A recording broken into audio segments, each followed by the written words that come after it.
मित्रों नमस्कार, मैं नीरज पांडे। आप सभी का अपने परिवार नीरज विथ मैथ जीएस के माध्यम से हार्दिक स्वागत करता हूं। और मैं संविधान के भाग 6 तक तो बता दिया था आप सभी को, उसके बाद वीडियो अपलोड नहीं किया था। ये भाग 7 से लेकर के मैं भाग 10 तक के लिए लाया हूँ। ये आपका बन रहा है भाग 11 कह सकते हैं, भाग 11। तो भाग 11 तक की बातें मैं यहाँ करूँगा, चूँकि मैं आपको पहले ही कहा था कि मैं इस वीडियो को 4 या 5 पार्टों में बनाऊँगा। चूँकि थोड़ा-थोड़ा आप पढ़ेंगे तो आप समझ भी पाएँगे और ये वीडियो बनाने में थोड़ी आसानी भी रहती है। तो यहाँ मित्रों मैं स्टार्ट करता हूँ, चूँकि 6 तक कंप्लीट कर लिया हूँ। तो 6 को बात अब नहीं करते हैं, 7वें से स्टार्ट करते हैं। देखिए 7वां जो था, 7वां भाग है संविधान का 7वां भाग, वह प्रथम अनुसूची के भाग ख के राज्य हैं। तो प्रथम अनुसूची के भाग ख के राज्य का आशय ये है कि उसमें जो प्रथम अनुसूची थी, उसमें क, ख करके दिया था। ख में जो राज्यों की चर्चा की गई थी, वो भाग राज्य इसमें संदर्भित हैं। और इसके लिए अनुच्छेद केवल 238 दिया गया था, केवल एक आर्टिकल दिया गया था, 238। अब देखिए, लेकिन इसको क्या किया गया कि ये भाग 4 भागों में भारत को बांट रहा था। इसमें मुख्य रूप से पहला भाग जो था, पहला राज्य था पूर्व ब्रिटिश प्रांत, मतलब ब्रिटिश के पहले वाले राज्य हो गए। फिर बड़ी रियासत, उसमें बड़ी रियासत जैसे जूनागढ़, हैदराबाद और आपके कश्मीर हो गए थे। छोटी रियासत जैसे मणिपुर, और आपका अर्जित राज्य क्षेत्र जो कहीं से भारत में मिला लिया गया था। ऐसे 3-4 प्रकार से राज्यों को बांट रहा था। तो और जबकि हमारा भारत अखंड भारत के रूप में हम देखना चाहते हैं, इसको खंडित नहीं देखना चाहते हैं, लेकिन ये राज्य क्या कर रहे हैं, भारत को कई राज्यों में, कई भागों में बांट रहे हैं, 4 भागों में बांट रहे हैं। इसलिए क्या किया गया, इसको 7वें संविधान संशोधन 1956 के द्वारा इसको संविधान से निरसित कर दिया गया, संविधान से बाहर कर दिया गया। अब इससे कुछ भी नहीं पूछा जाता है, ज्यादातर बहुत पूछा गया तो सिर्फ ये पूछ लिया जाता है 7वां संविधान संबंधित किससे है, तो आप बता सकते हैं कि यह क्या है, प्रथम अनुसूची के भाग ख के राज्य हैं। और इसके लिए आर्टिकल केवल एक दिया गया है, आप कह सकते हैं 238। उसके बाद इसमें और कुछ बात नहीं की गई है। और ये नहीं पूछता है कि पूर्व ब्रिटिश प्रांत, बड़ी रियासत, छोटी रियासत, ऐसा कुछ आपसे पूछा ही नहीं जाएगा, इसलिए हम साथ में बहुत फोकस नहीं करते हैं। चलते हैं भाग 8वां भाग देखते हैं। 8वां भाग संघ राज्य क्षेत्र, जिसको हम क्या कहते हैं, यूनियन टेरिटरी, अर्थात केंद्र शासित प्रदेश, उसकी चर्चा करें तो इसमें आते हैं आर्टिकल 239 से लेकर के 242 तक। यहाँ देखा जाए तो 239 से लेकर के 242 तक के आर्टिकल कहाँ आते हैं, यूटी के लिए निर्धारित किए गए हैं। इनमें यूटी की बात की गई है। और आप सभी जानते हैं कि यूटी अब पहले तो देखा जाए तो 2019 के पहले यूटी की संख्या कितनी थी, 7 थी। लेकिन जब कश्मीर को तोड़ा गया 2 भागों में, लद्दाख और जम्मू कश्मीर के रूप में, तो वो 9 हो गई थी। और जैसे ही 20 तारीख को 26 जनवरी 1920 को एक फिर से संशोधन किया गया, और उसमें क्या किया गया, दादरा नगर हवेली और दमन दीव को मर्ज कर दिया गया। तो इस हिसाब से देखा जाए तो इस समय वर्तमान भारत में कितने यूटी हैं, 8 हैं। तो 8 यूटी की बात की गई है, किसके अंतर्गत की गई है, 239 से लेकर के 242 आर्टिकल तक की बात की गई है। आगे देखा जाए भाग 9वां जो है आपका, 9वां भाग देखें तो इसमें पंचायत का वर्णन किया गया है। जो पंचायती राज है वह पंचायत की बात इसमें किया गया है। इसको आर्टिकल दिया गया है, संख्या के रूप में देखें तो एक ही आर्टिकल है, लेकिन उस आर्टिकल के अंदर बहुत सारे आर्टिकल कर दिए हैं। लगभग इसमें 15 आर्टिकल आते हैं, जैसे 243 से 243 तक आया है, या कहीं कहीं इसको हम कह देते हैं ओ के रूप में देख लेते हैं। तो इसको देखिए 243 करें तो एक 243 क, 243 ख, 243 ग, ऐसे करके इसको क्या किया गया है, वर्णित किया गया है।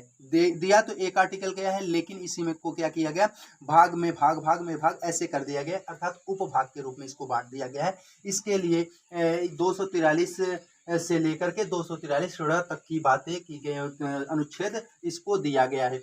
आगे भाग 9 ख की करें, नगर पालिका। नगर पालिका की बात करें तो नगर पालिका के लिए अनुच्छेद किया गया है 243 त से लेकर के 243 य और छ।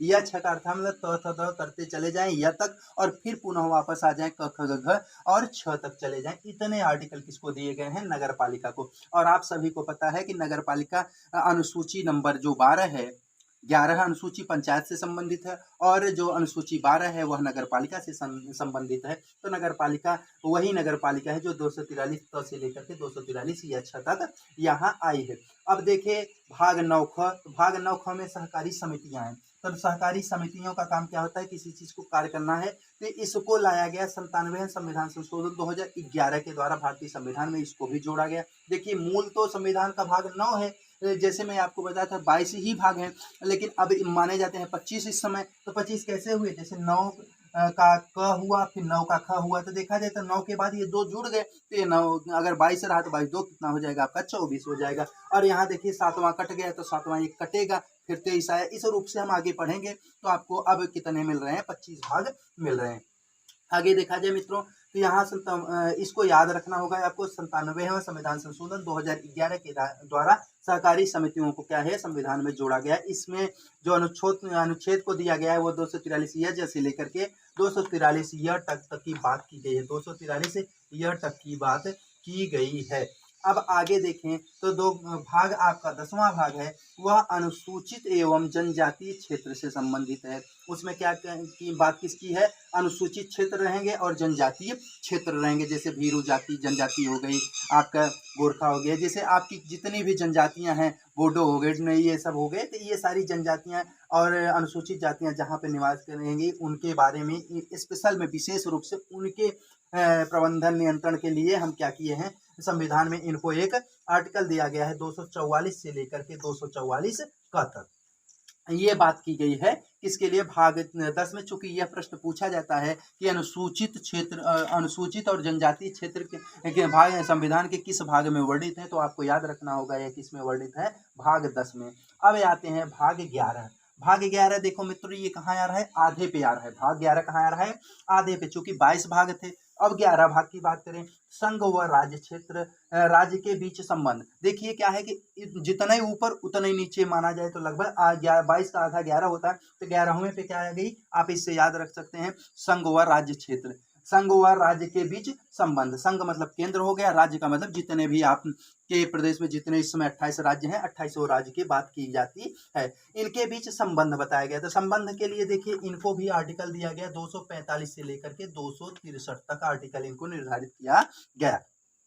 इनको भी हम सुविधानुसार देखिए इसको बांट दिया गया है, 2 अध्यायों में बांट रहा है। पहला विधायी संबंध, दूसरा क्या किया गया है, प्रशासनिक संबंध। 245 से लेकर के 255 तक विधायी संबंध की बात की गई है, और 256 से लेकर के 263 तक किसकी बात की गई है मित्रों, यहाँ प्रशासनिक संबंध के बारे में बात की गई है। देखिए जो विधायी संबंध होते हैं और प्रशासनिक संबंध, विधायी का से क्या होता है, कानून बनाने से संबंधित जो कानून चीजें होंगी वो विधायी, विधायी मतलब विधान, विधान को बनाना ही विधायी संबंध कहलाएंगे। तो यहाँ कानून संबंधी जो नियम होंगे वह कहाँ से कहाँ तक किए जाते हैं, 245 से लेकर के आप कह सकते हैं 255 तक बात की गई है। 245 से लेकर के कहाँ तक की गई है, 255 तक की बात की गई है। यहाँ केंद्र और राज्य के बीच जो कानून बनेंगे उसके बीच यहाँ बातें की गई हैं, उसके लिए आर्टिकल दिया गया है। आगे देखें अध्याय 2 जो है वो प्रशासनिक संबंध से संबंधित है। यहाँ प्रशासनिक अर्थात कानून व्यवस्था जो शासन प्रशासन होता है उसके लिए किया गया है। इनको दिया गया आर्टिकल 256 से लेकर के 263 तक। तो मित्रों इस प्रकार से ये रहे आपके अगले भाग, चूंकि हम 1 से 6 तक पढ़ा चुके हैं। अब ये देखा जाए तो पुनः क्या हो जाते हैं आपके, ये हो जाते हैं आपके भाग 11 तक। मैं एक बार फिर से रिवाइज करवा देता हूँ पूरा आपको भाग थोड़ा थोड़ा करके। देखा जाए अगर प्रथम भाग, तो प्रथम भाग किससे संबंधित था आपका, वो संघ से संबंधित था। दूसरा भाग जो आपका संबंधित था, कह सकते हैं कि वो दूसरा भाग आप कह सकते हैं कि वो भी संबंधित था, चूंकि आर्टिकल उसमें नागरिकता से संबंधित था। तीसरा भाग जो था वह मौलिक कर्तव्य से मौलिक अधिकार से संबंधित था। चौथा भाग आपका डीपीएसपी से संबंधित था। चौथा क जो 4 क होता है वह आपका संबंधित था मौलिक कर्तव्य से या मूल कर्तव्य से। और 5वां भाग जो था वह संघ से संबंधित था। संघ के लिए, संघ में क्या क्या प्रावधान होंगे, कैसे कैसे क्रियाकलाप होंगे, इसके लिए संघ की बात की गई थी। और जो छठा भाग था वह किससे संबंधित था, राज्य से। और 7वां भाग कह सकते हैं प्रथम अनुसूची के भाग के राज्य उसमें आते हैं, जो कि निश्चित कर दिया गया, इसका हमें ध्यान ही नहीं देना है। 8वां भाग देखा जाए संघ राज्य क्षेत्र यूटी की बात की गई है। और 9वां भाग देखा जाए तो पंचायत से, और 9 का देखा नगर पालिका, 9 ख देखा जाए सहकारी समितियां, और 10 देखा जाए तो अनुसूचित क्षेत्र, अनुसूचित जनजातीय क्षेत्र की बात की गई है। और 11 में बात किसकी की गई है, हम बताए हैं बीचों बीच आ रहा है, इसलिए यहाँ पे केंद्र राज्य दोनों हो जाएंगे मित्रों। तो इस प्रकार से मुझे लगता है आप लोगों को लगभग 11 तक तो रट ही गया होगा, याद ही हो गया होगा, आर्टिकल सहित विथ आर्टिकल आपको याद हो गया। तो मित्रों देखिए ये रहे आपके सारे भाग 11 तक की बात। मैं अभी अभी पूरा रिवाइज करवा दिया, पिछली वीडियो की बात अभी अभी कर दिया कि 1 से 6 जो बनाया था। तो देखिए मित्रों मैं आप सबके लिए इतना मेहनत करता हूँ, तो आप मेरे कह सकते हैं कि प्रोत्साहन के लिए मेरे प्रेरणा स्रोत आप लोग बनिए और मुझे आप लोग सिर्फ लाइक शेयर सब्सक्राइब कीजिए और मुझे क्या करिए कि आप अपने आशीर्वाद रूपी लाइक शेयर देते रहिए, क्योंकि उसी से मुझे क्या मिलती है, एनर्जी मिलती है। मित्रों, मैं आप सभी से फिर से कह रहा हूँ कि मुझे जितना ज़्यादा आप लाइक शेयर देते हैं उतना ज़्यादा मेरा मनोबल क्या होता है, बढ़ता जाता है। मुझे लगता है कि मुझे मेरे बच्चे और जो मेरे प्रियजन हैं वो बहुत मोहब्बत दे रहे हैं, तो मुझे भी उनके लिए अच्छे-अच्छे कंटेंट लेके आना होता है और लेके आऊँगा। मित्रों, मैं आपसे यही कहूँगा। अब इसी के साथ मैं इस वीडियो से विदा लेता हूँ। आप सभी को पुनः नमस्कार।